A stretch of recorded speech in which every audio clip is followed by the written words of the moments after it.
Ola, douche a benvida a Xadrez 64, a canle onde atoparás xadrez a todos os niveis en galego. Ola, benvido a todo o mundo. Hoxe vou vos explicar a xogar a xadrez dende cero. É dicir, vou vos explicar o tabuleiro, como moven as pezas, cando remata unha partida e eses conceptos básicos que só con eles xa podemos comezar a xogar e a divertirnos. Vou comezar por explicarvos o tabuleiro. O tabuleiro consta de 8 filas e 8 columnas que forman un total de 64 casas, 32 brancas e 32 negras para que sexa máis fácil para o ollo distinguilas. As columnas están numeradas cas letras de A a H e as filas de 1 a 8. Como podedes ver a carón do tabuleiro que están numeradas. Distinguimos columnas que son as verticais, filas que son as horizontais e diagonais que, como o seu nome indica, van en diagonal. Ademais, para numerar as casas, primeiro dicimos a letra na columna na que están e o número da fila na que están. Este sistema chamase de coordenadas. É moi simple, é como cando xogábamos os barcos, pero nun tabuleiro de 8x8. Por exemplo, esta casa central que está marcada chamase E5, porque está na columna E e na fila 5. E así con todas. Aquí abaixo colgueivos a explicación para a posición de cada para a partida de cada capítulo, para a posición de cada capítulo. Os capítulos cambianse aquí no menú da esquerda e esta mensaxe vai ir cambiando. É unha pequena explicación do que vos darei do que vos comentarei no vídeo para que poidades repasarlo despois en casa se queredes. E despois aquí colgueivos un material que vos explicarei ao final do vídeo para que poidades completar estas explicacións e practicar pola vosa conta para fixar estes conceptos e poder comezar a xogar cos cousas ben claras. Vou comezar explicándovos os movementos das pezas. A torre move en horizontal e en vertical, para diante, para atrás, para a esquerda, para a dereita e todo o longo que queira, sempre e cando non haxa ninguna peza en medio. É dicir, a torre branca pode mover a E4, F4, G4, H4, D3, D2, D1, D5 ou capturar a torre negra en D6. Por que non pode ir a D7, por exemplo? Porque como a torre negra está en medio, impide que a torre branca salte. A torre branca non pode ir máis alá. E tampouco pode ir nin a C4, que é onde está o rei branco, nin B4, nin A4. Porque non podemos capturar as nosas pezas nin saltar por riba delas coa torre. Por a súa parte, a torre das negras move igual que a torre das blancas e pode xogar tanto a D7 como D8, C6, E6, F6, G6, H6 ou D5 ou ben capturar a torre branca ocupando a casa que ocupa, valga a redundancia, pero nunca pode ir a B6 nin a A6 porque iso implicaría ou capturar o rei propio, que nunca podemos capturar unha peza propia, e ademais o rei tampouco nunca se pode capturar ainda que sexa do rival, nin tampouco podemos saltar as pezas Os bispos agora vos quito todas estas flechas moven en diagonal, é dicir, este move nas diagonais brancas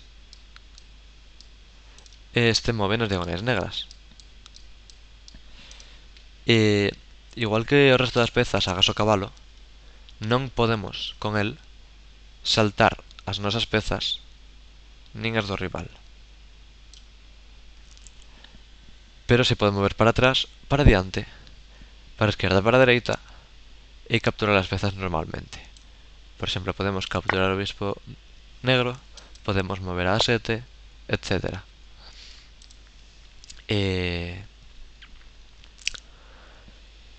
O cabalo é unha peza que sempre custa un pouquiño ao comezar, pero que moi rapidamente nos habituamos a ela. Por que digo que custa? Porque non é tan natural ver unha fila ou unha columna ou unha diagonal como ver un movimento en L de dous para diante ou para a esquerda e unha para o lado. O cabalo branco, por exemplo, pode mover aquí. Por qué? Porque unha para diante, outra para diante e unha para a dereita. Cabalo.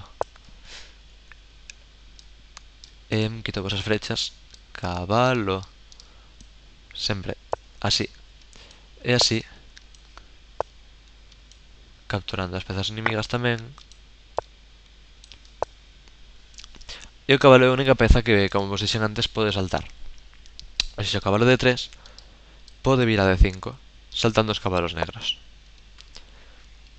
Como sempre, en L, de 2, 1, 2, 1.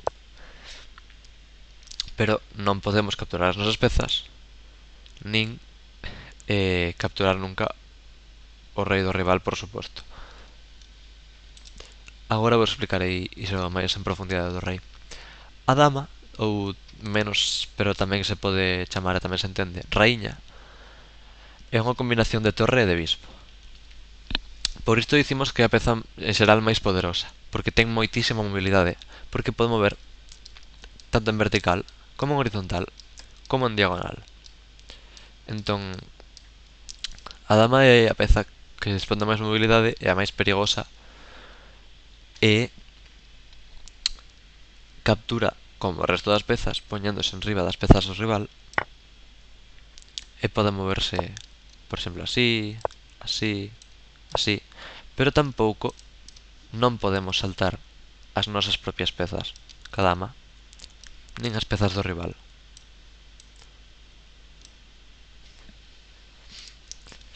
O rei é como a dama, pero en lugar de mover todo o que queira, só pode mover unha casa. É dicir, pode mover a todas as casas que teña ao seu redor, agás as que estean atacadas por pezas do inimigo. Iso significa, o rei branco pode mover a D5, a D4, a D3, a E3, a F3 ou a F4. Pero non poden mover nin a E5 nin a F5. A F5 porque está o seu bispo ocupando esta casa, non podemos capturalo. E a E5 porque está o rei das negras controlando esa casa. E nunca podemos deixar o noso rei nunha situación na que este atacado por unha peza inimiga. Porque o obxectivo dunha partida de xadrez é dar xaque mate ao rei inimigo. O que significa atacalo cunha das nosas pezas e que este rei non poida escapar desa ameaza. Mais adiante veremos varios exemplos de xaque mate para que o entendades mellor, porque isto tamén é algo que ao principio custa un pouco de entender. Entón, o rei negro podería mover a E7, capturar o cabalo en F7 porque non está defendido, ou a G7. Ups, perdón que se me torce, ou a G7. Pero en cambio non pode mover a E6 nin a G6 porque o bispo das brancas está controlando ambas casas en diagonal. E non pode mover nin a F5, nin E5, nin G5 porque o cabalo controlas e tamén o rei.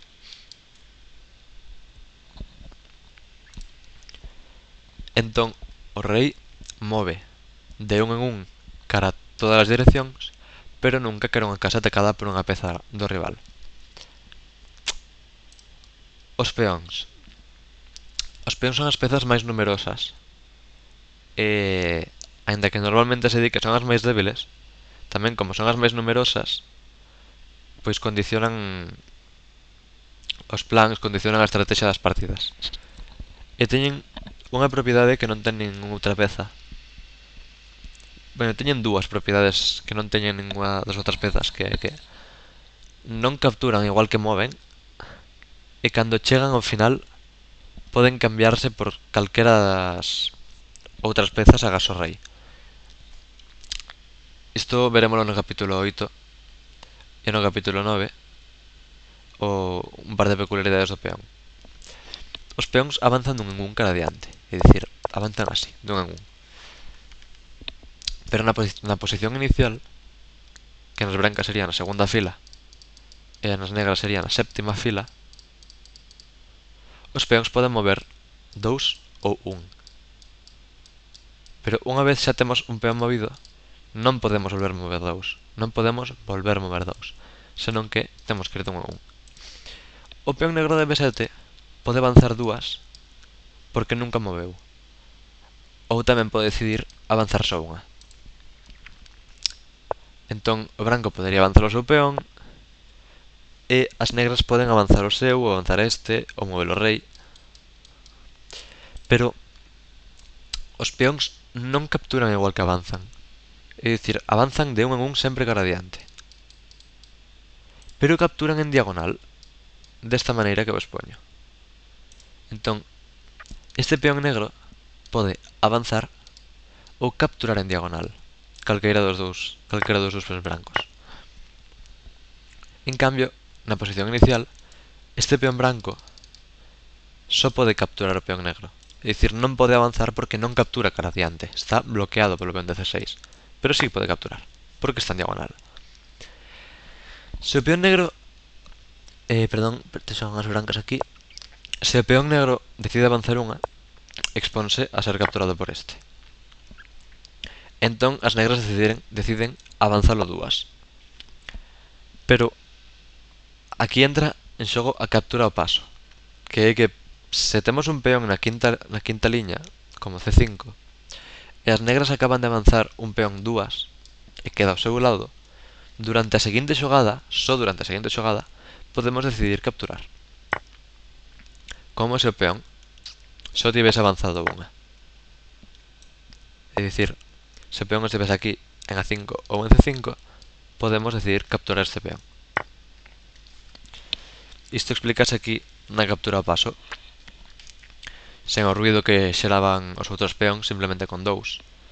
Se D5, como este peón está ao seu lado, pode capturar, como se só tivese avanzado unha casa. Se avanza aquí capturamos, e se avanza aquí tamén podemos capturar. A promoción ou coroación consiste en que cando un peón chega á oitava fila, no caso das brancas, ou a primeira fila, no caso das negras, temos que cambialo por calquera das outras pezas. Aquí puxemos un exemplo onde cada peón decide cambiarse por unha peza diferente, para que vexades que, dependendo da situación, escollemos a que máis nos favoreza. Normalmente todo o mundo coroa a dama, porque na maior parte das situacións é a peza máis poderosa, pero hai diferentes casos nos que convén máis cobrar outra peza por distintos motivos. O enroque. Esta é unha xogada especial que facemos co rei, unha xogada de rei, na que intervén o rei e unha das dúas torres. O enroque consiste en que o rei move 2 casas para un dos seus lados, ou ben flanco de rei ou ben flanco de dama, e a torre implicada ponse ao seu carón, é dicir, o rei branco move 2 casas e a torre branca xoga a seu carón. E para o flanco de dama o mesmo. Isto chamase enroque longo porque a torre tivo que recorrer 3 casas, e isto chamase enroque curto porque só tivo que recorrer 2, porque está máis preto. Por isto este o curto e este o longo. Que pasa? Para poder enrocar teñen que cumprirse teñen que non cumprirse 3 situacións. Nin o rei nin a torre poden ter movido antes. Non poden haber pezas nin nosas nin do rival entre o rei e a torre. E non poden haber pezas inimigas que controlen as casas por onde tería que pasar o rei, porque o rei nunca podemos deixalo atacado por as pezas do rival. Por tanto, o rei negro, cando as brancas enrocan, só pode enrocar no flanco de dama, Por qué? Porque no flanco de rei o bispo branco está en diagonal controlando unha das casas polas que o rei tería que pasar para chegar a facer o enroque. Entón, se as brancas apartasen o seu bispo, deixarían de controlar esta casa e as negras sí poderían enrocar.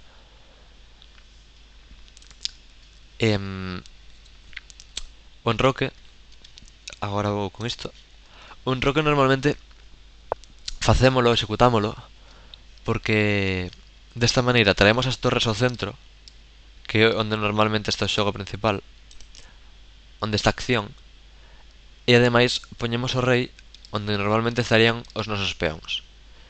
E os peóns van funcionar como de coraza do rei, como unha armadura para protexelo das pezas inimigas. En cambio, se o deixásemos no centro, pois estaría máis aberto. Tabo de valores das pezas. Que é isto?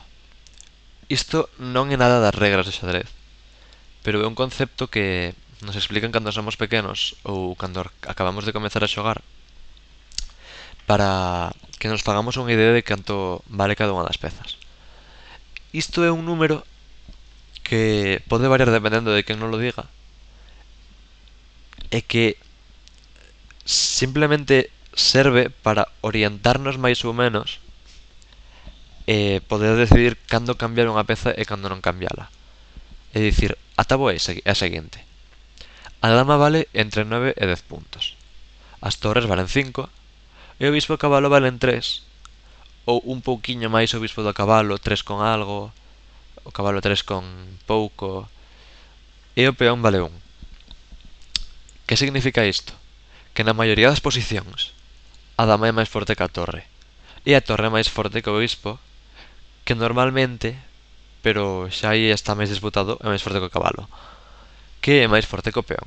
É dicir, isto só serve para darnos unha idea do valor das pezas en xeral, pero na práctica, nas nosas partidas, a base da experiencia xa imos aprender cando unha peza é mellor que outra, e non teremos que facer cálculos matemáticos que normalmente non se axustan á realidade de todo. Agora isto sí que forma parte das regras do xadrez e son os 3 resultados. Se na partida non ocorre nada raro, é dicir, os dous rivais preséntanse, os dous rivais xogan, e os dous rivais rematan a partida normalmente, hai 3 resultados posibles. O primeiro é que gañan as blancas, o segundo é que gañan as negras, e o terceiro é que ninguén gañe e que a partida remate en táboas, que significa empate en xadrez. Para gañar temos que dar xaque mate, o que significa atacar o rei do rival sen que este rei poida escapar. Poñevos un exemplo.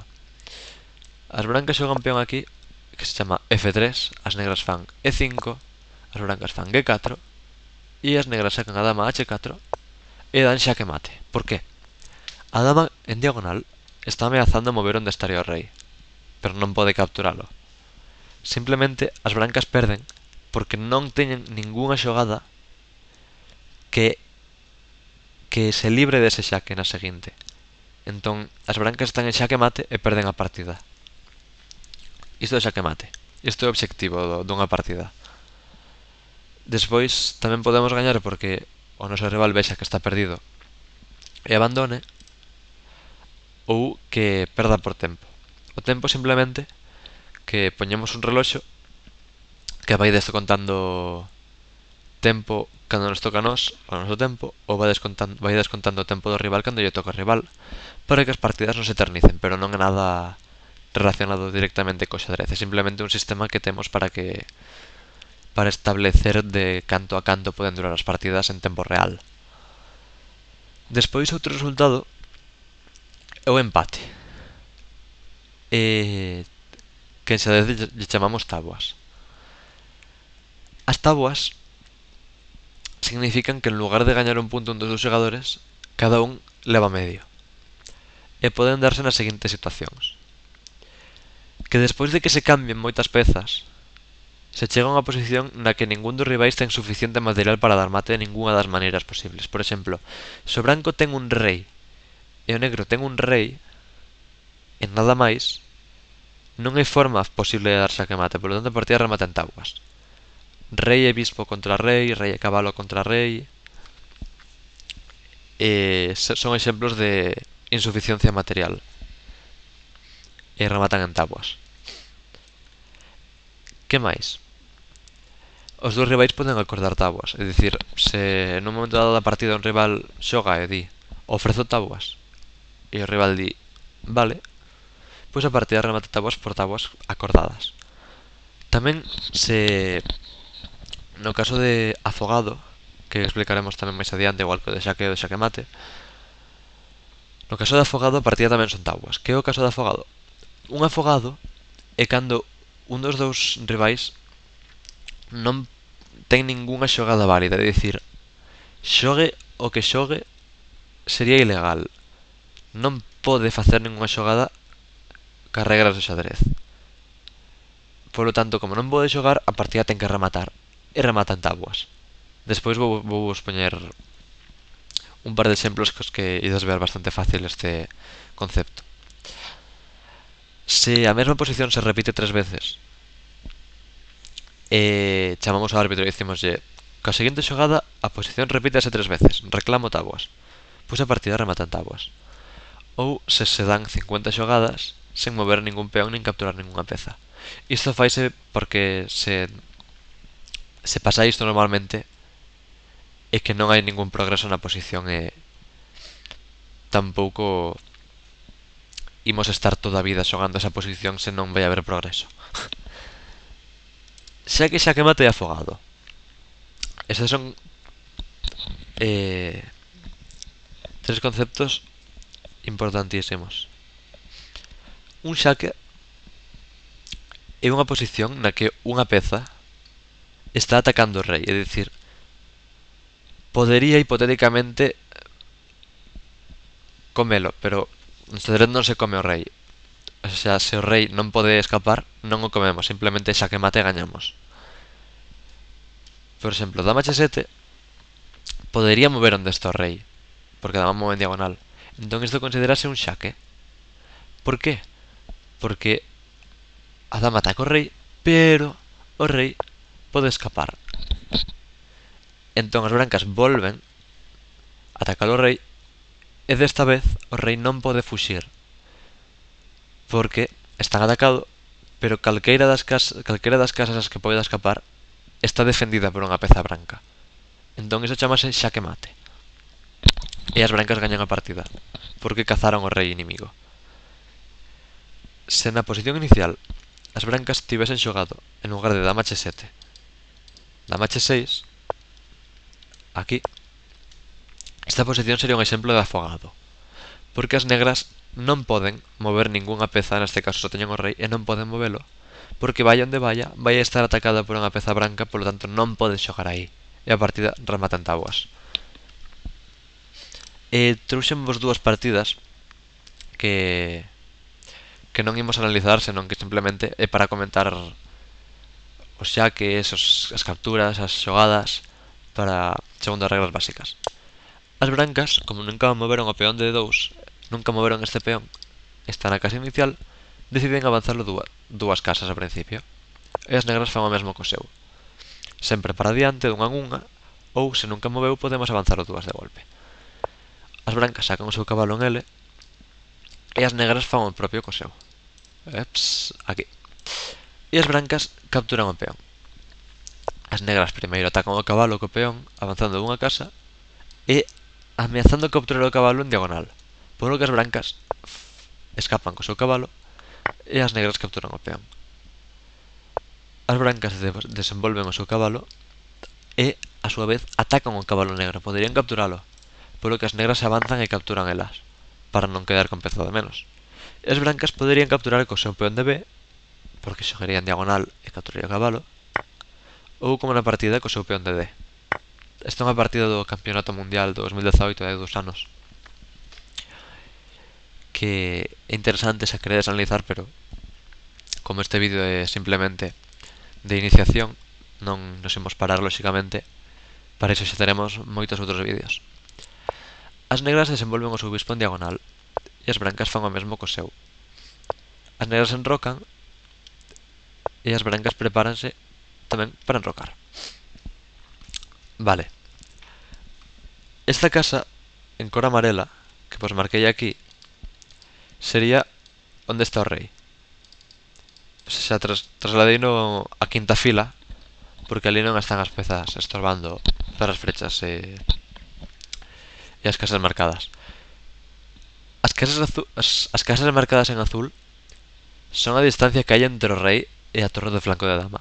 E as casas marcadas en verde son a distancia que hai entre o rei e a torre do flanco de rei. Por que vos poño isto así? Isto é a explicación de por que cando enrocamos o flanco de rei se chama enroque curto, porque o rei está máis preto da torre que se o facemos no flanco de dama, que se chama enroque longo, porque o rei está máis aloxado da torre.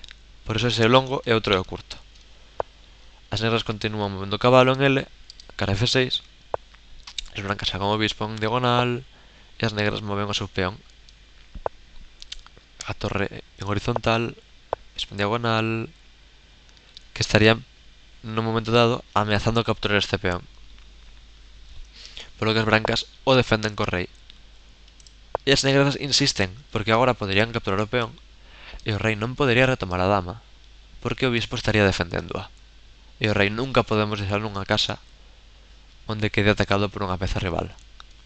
Entón as brancas avanzan o seu peón e interpoñen unha diagonal na que o bispo estaría atacando o peón da 2. Por lo que agora o rei sí que estaría defendendo este, porque a dama xa non o pode capturar, porque o rei simplemente retomaría. As negras decidiron capturar a dama branca e a partida continuou. Aquí as brancas permiten que as negras capturen o seu cabalo, porque se o peón o capturase, deixaría de estar defendendo o seu bispo e as brancas poderían capturar. Entón as negras continúan con cabalo G4 e a partida continúa avanzando. Captúrase e podedes ver a partida completa no estudo. Eu vou avanzala para non perder tempo porque non acontece nada digno de mención. E aquí os dous rivais acordaron as táboas, porque consideraban acertadamente que esta posición non se pode gañar se ambos xogan a un nivel decente. O mellor xogador do mundo e o segundo mellor xogador do mundo, lóxicamente, saben como xogar esta posición e decidiron non perder máis o tempo acordando táboas. A segunda partida que vos traio é do ano 1858 entre Paul Morphy, que era un estadounidense que foi un neno prodixio, e dous nobres, o duque Karl de Brunswick e o conde Isouard, que xogaban os dous xuntos contra Morphy, que estaba xogando sen mirar o tabuleiro, e dicir, xogaba a cegas. A partida comezou igual que anterior, pero aquí as negras decidiron directamente defender o peón co seu. As brancas abren o centro, poñen presión sobre o peón, e as negras desenvolven o seu bispo e capturan o cabalo que estaba metendo presión sobre o peón de 5 que acaban de capturar as brancas. A dama captura o bispo, o peón captura o peón en diagonal, e as brancas aquí ameazan xaque mate. Se as negras xogasen unha xogada sen ninguna idea como a 6, as brancas poderían capturar este peón ca dama e sería xaque mate, porque a dama estaría atacando o rei defendida polo bispo e cubre todas as casas e o rei non pode escapar nin a D8 nin a F8 porque hai pezas negras que llo impiden, polo que isto sería xaque mate. Revisamos o concepto de xaque mate. Un dos xogadores ataca ao rei, dalle xaque, e o rei non pode escapar deste xaque na seguinte xogada, polo que queda capturado e a partida remata. As negras decatáronse desta ameaza e sacaron o cabalo, interpoñéndose entre a dama e o peón, impedindo a súa captura. As brancas moveron a dama, poñendo presión de novo en diferentes puntos, e as brancas continúan sacando as súas pezas, metendo presión na posición negra, e as negras decidiron atacar o bispo branco. As brancas capturan e o peón captura outra vez en diagonal. cabalo cubre en L, porque ao facer alfil bispo por B5, alfil en castelán, as brancas están dando xaque ao rei. Porque con esta diagonal, o bispo podería mover onde está o rei. Por lo tanto, o rei está atacado polo bispo de B5. E pode ou ben escapar ou ben cubrirse, como decidiron facelo na partida. As brancas enrocan longo, que aquí poderían enrocar tanto en longo como en curto, e traen a súa torre ao centro. Que significan estas flechas que vos puxen aquí? Puxemos a diagonal en verde do bispo caro rei e o cabalo con flechas en vermello porque non pode mover o cabalo, porque se o cabalo movese o rei quedaría baixo ataque do bispo de D7, do B5, e nunca podemos deixar o noso rei baixo ataque. Isto significa que o cabalo de D7 está o que dicimos cravado, non pode apartarse, porque ao apartarse deixaría o rei baixo ataque, e iso non se pode facer nunha partida de xadrez. E sería unha xogada que se di ilegal, ou seja, que vai contra as regras de xadrez. As negras traen a torre, as brancas capturan o cabalo, e aquí pasa mesmo que a torre de D7. Outra vez as negras non poden mover esa torre porque está cravada, e se a movesen quedaría o rei baixo xaque, e iso non se pode facer. As negras buscaron cambiar as damas, e as brancas capturaron a torre con xaque. As negras capturaron, e aquí poderíamos dicir: o cabalo move en L e pode capturar a dama branca. E de feito é a única xogada que teñen as negras para escapar do xaque, capturar a dama. Pero agora o cabalo deixa de bloquear a entrada da torre, que entra triunfalmente e dá un bonito xaque mate coas dúas únicas pezas que lle quedan ás brancas, a parte dos peóns. Agora imos cuns exemplos de xaque mate. Con dous bispos, o rei branco cubre todas as casas de diante do rei negro e o bispo de D6 cubre a casa do lado do rei. E o de D5, este de aquí, da xaque única. O rei ten que apartarse e agora outro bispo branco en diagonal tamén ataca o rei. E entre o rei branco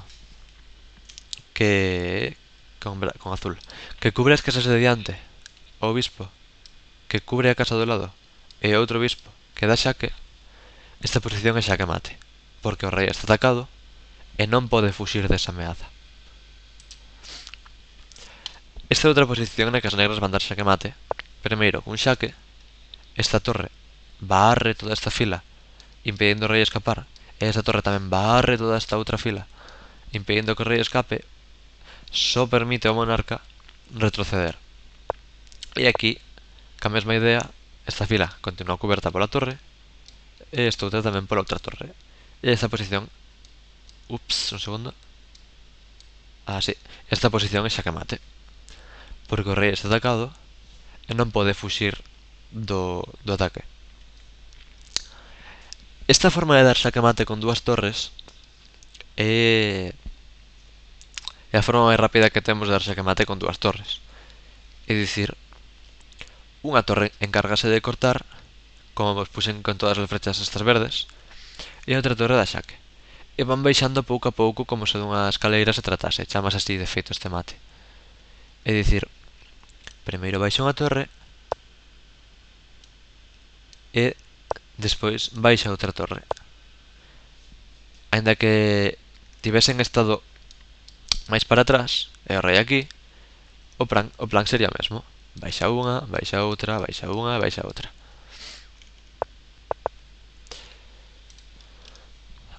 Outro exemplo de xaque mate. O rei branco cubre todas as casas diante do rei, o peón branco cubre estas outras casas e o peón de xaque mate. O rei non pode mover porque está todo cuberto. E o peón de F7 ataca o rei. Xaque mate.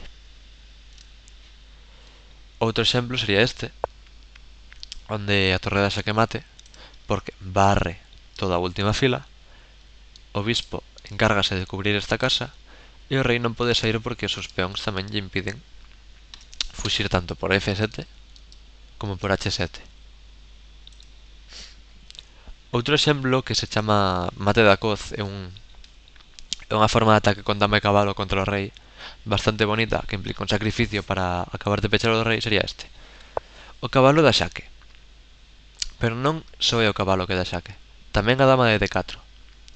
Se só estivese o cabalo dando xaque, as brancas poderían simplemente capturar o cabalo, porque deixarían de estar en xaque. Pero como tamén dá xaque a dama, non poden nin tapar o xaque da dama con torre ou con dama, nin capturar o cabalo, porque entón seguiría a dama dando xaque. É dicir, non poden, aparte de fuxindo co rei, librarse dos dous xaques á vez mediante intercepción ou captura. Entón, única xogada é apartar o rei. E aquí as negras entregan a dama, o rei non pode capturar porque o cabalo está defendendo por tanto, única comer da torre.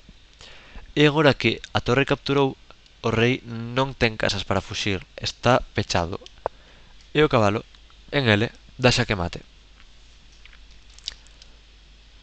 Isto chamase táboas por triple repetición. Que significa? É a regra esta de que se unha posición se repite 3 veces, son táboas.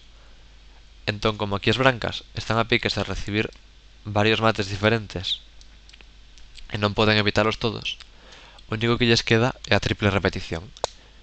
Dan este xaque, o rei non pode fuxir por F8 porque hai un cabalo que lle impide, e ten que vir a D8. A torre volve dar xaque, non pode fuxir por aquí o rei porque está esa torre que lle impide, e ten que volver, e así as brancas consiguen táboas. Outro exemplo de táboas por triple repetición sería esta posición, onde as brancas teñen moito material de máis por ter unha dama e un bispo extras. As negras conseguen táboas mediante este mecanismo con torre e cabalo. O cabalo captura o peón con xaque, o cabalo dá xaque ao rei, e o rei pode fuxir ou ben por aquí ou ben por aquí, a E1 ou a G1. Intenta fuxir por E1 porque de paso ataca a torre, pero o cabalo volve e aparte de dar xaque, tamén defende a torre, que se encarga de cortar o rei por aquí e por aquí. Por tanto, única escapatoria rei F1 e o cabalo volve. Entón, vendo que por E1 as cousas non funcionan, as brancas deciden intentar por outro lado. E o cabalo volve a dar xaque. Agora, se o rei volve a F1, o cabalo continuaría dando xaques indefinidamente e a posición serían táboas. Pero se o rei vai a H1, hai un pequeno problema, é que tanto o cabalo como a torre combinan moi ben cando o rei está nos recunchos nas esquinas de A8, H8, H1 ou A1, e esta posición sería xaque mate, porque a torre dá xaque e o rei non pode escapar nin a G2 nin a, porque está controlado pola torre, nin a G1 nin a H2 porque ambas están controladas polo cabalo. Por lo tanto, esa posición sería xaque mate. Tamén vos puxen un par de exemplos máis de afogado. Aquí se as brancas non tivesen este recurso con dama F2, estarían perdidas porque as negras simplemente avanzarían os seus peóns e acabarían dando xaque mate. Pero as brancas aproveitan rapidamente un despiste das negras, unha baixada de tensión, para aproveitar o afogado. É dicir, a dama dende F2 ataca a dama negra. E a dama negra non pode escapar, porque se aparta, a dama está dando xaque ao rei, por lo tanto, esta dama só pode mover por este diagonal agora. Se aparta, a dama simplemente captura, e as brancas gañan. E se aparta aquí tamén, a dama simplemente captura, ou o peón captura, e as brancas gañan. Por lo tanto, única forma que teñen as negras de non perder é capturar a dama branca. Pero a facer isto, as brancas non teñen ninguna xogada legal, porque o seu peón está bloqueado, non pode avanzar, e non podemos nunca comer en liña recta co peón, e o rei non pode mover porque a dama cubre todas as casas disponibles por este rei. Por lo tanto, as brancas non teñen ninguna xogada legal que facer, e ao non tela, a posición remata en táboas por afogado. Esta outra posición Tamén un exemplo diso. As brancas están ameazando xa que mate, simplemente capturando o bispo. É dicir, se as negras perdesen un tempo, as brancas capturarían e darían xa que mate, porque o rei non pode fuxir nin por aquí nin por aquí, porque iso está controlado tanto polo bispo, a torre defendida, como a torre controlando esta escapatoria. Tamén o peón e o peón negro nunca poden capturar. É dicir, ese rei non pode sair dai e está en xaque.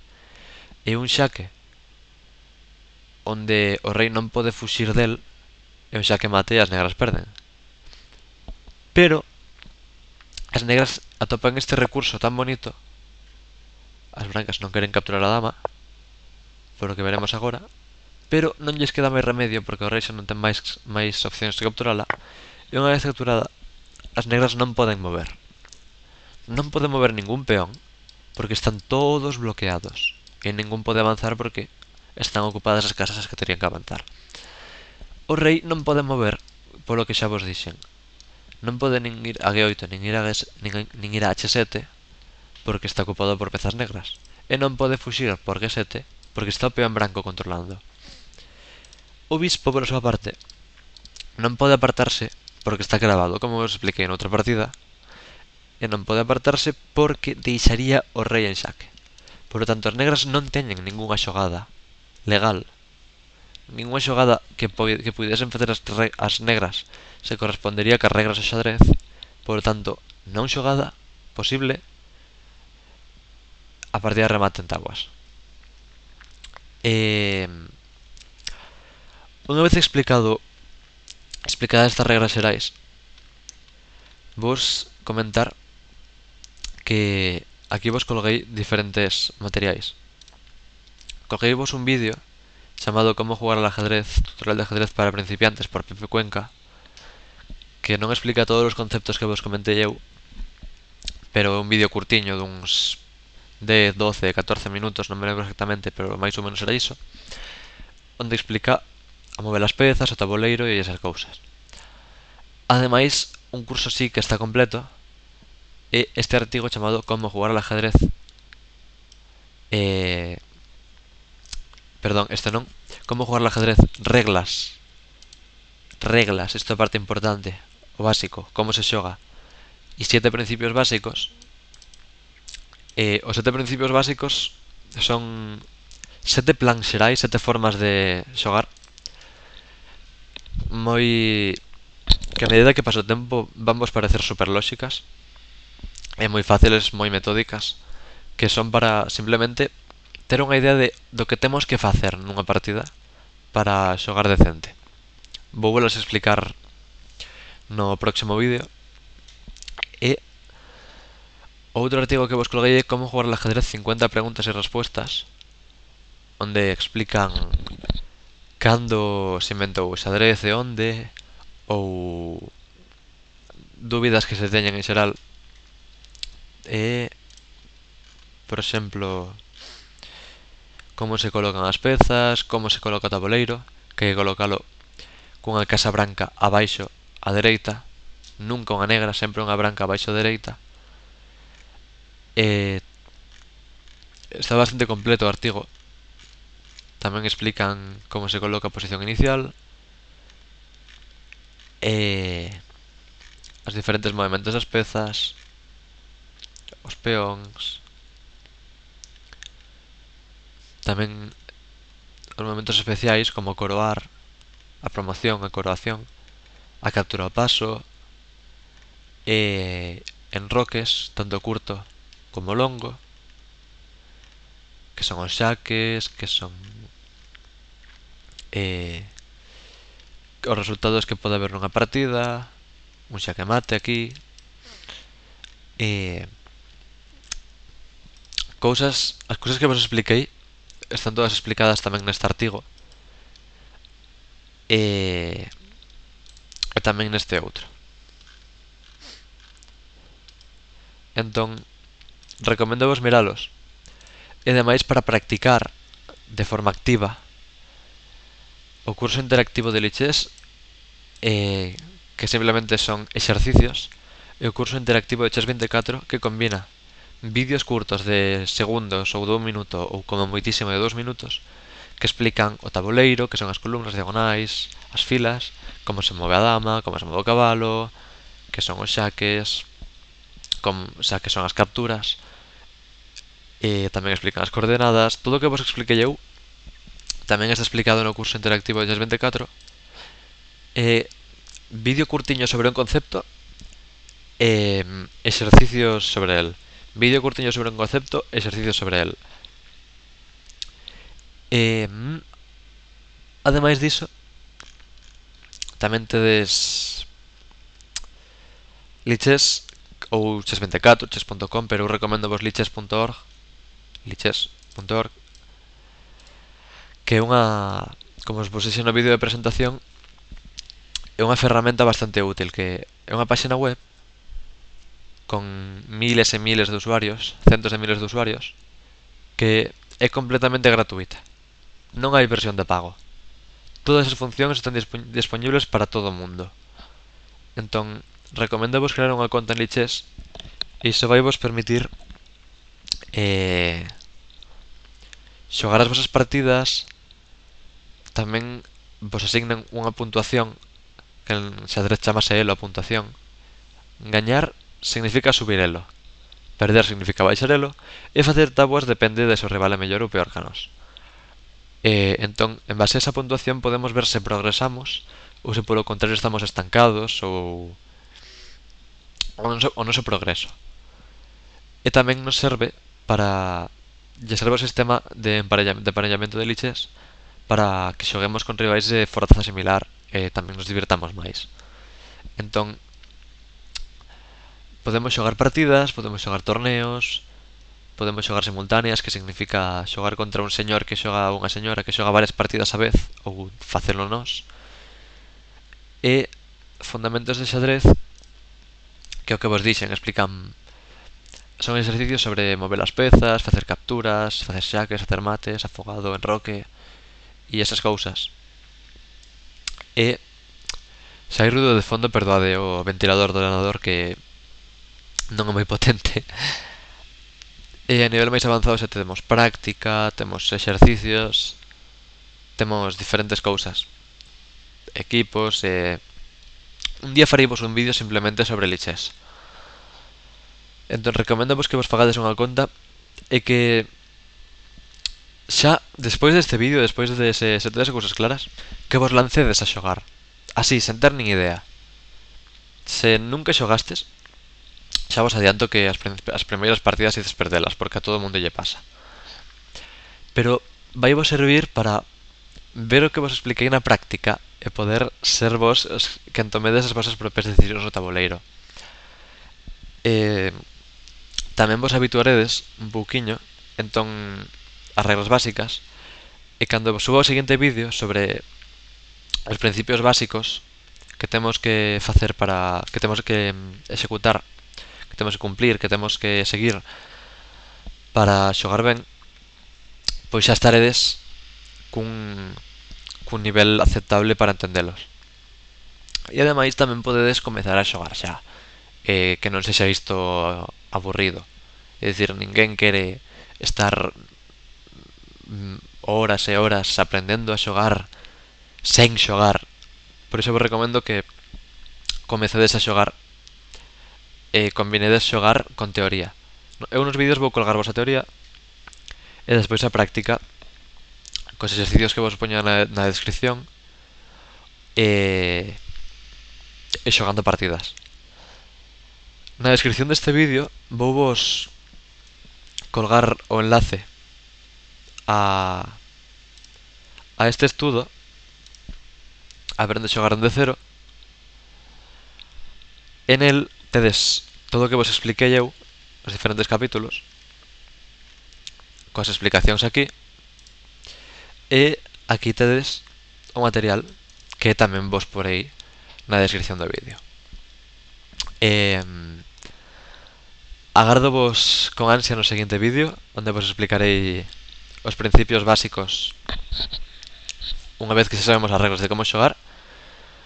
Explicarei vos os principios básicos para xogar con plan, cun nivel bo. Recomendo vos que vayades practicando Eh, Atentón.